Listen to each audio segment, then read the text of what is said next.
Вот он идет.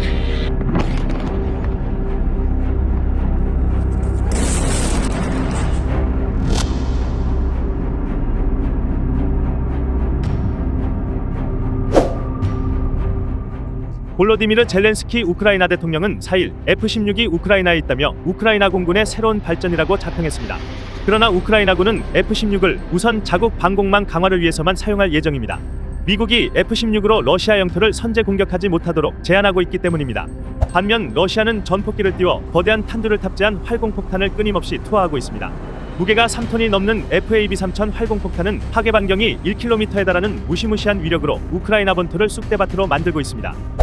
우크라이나군은 러시아 본토를 때려 활공폭탄 공격의 근원지를 파괴하고 있습니다. 우크라이나군은 지난 3일 러시아 남부 로스토프주의 모로조프스키 공군기지를 공격해 러시아군이 활공폭탄을 투하하는 데 주력으로 사용 중인 수호이 34 전폭기와 활공폭탄 탄약고 등을 파괴했다고 밝혔습니다. 5일 우크라이나 국방부 산하 총정보국은 최전선에서 약 320km 떨어진 모로조프스키 기지 공격이 성공했다는 증거라고 주장하며 위성 사진을 공개했습니다.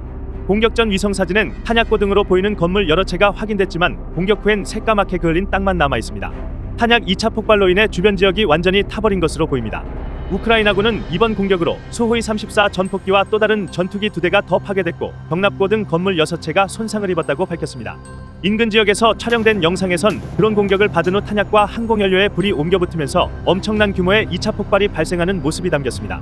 우크라이나군은 공격에 사용된 무기를 언급하진 않았지만 자체 개발한 장거리 드론일 가능성이 높습니다. 지난 6월에도 모로조프스키 기지를 향해 무려 70대의 드론을 보내 공격한 적이 있기 때문입니다.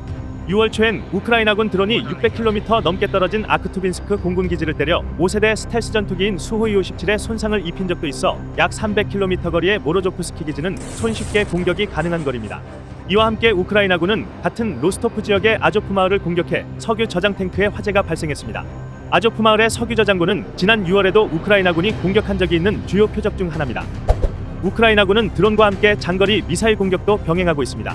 같은 날 우크라이나 동부 루안스크 지역에 있는 러시아 군사장비 정비 공장도 미사일 공격을 받아 화재가 났습니다.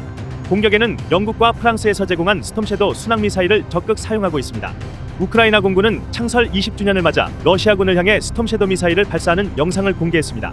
영상엔 스톰섀도우의 프랑스 명칭인 스칼프가 적힌 미사일이 등장하고 우크라이나군의 수호이 24 전투기에 탑재돼 상공에서 발사되는 모습이 담겼습니다.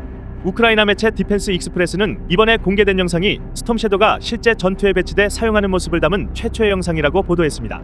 이전까지는 스톰섀도우 제작사인 NVDA가 공중 테스트를 위해 발사하는 영상이 전부였습니다.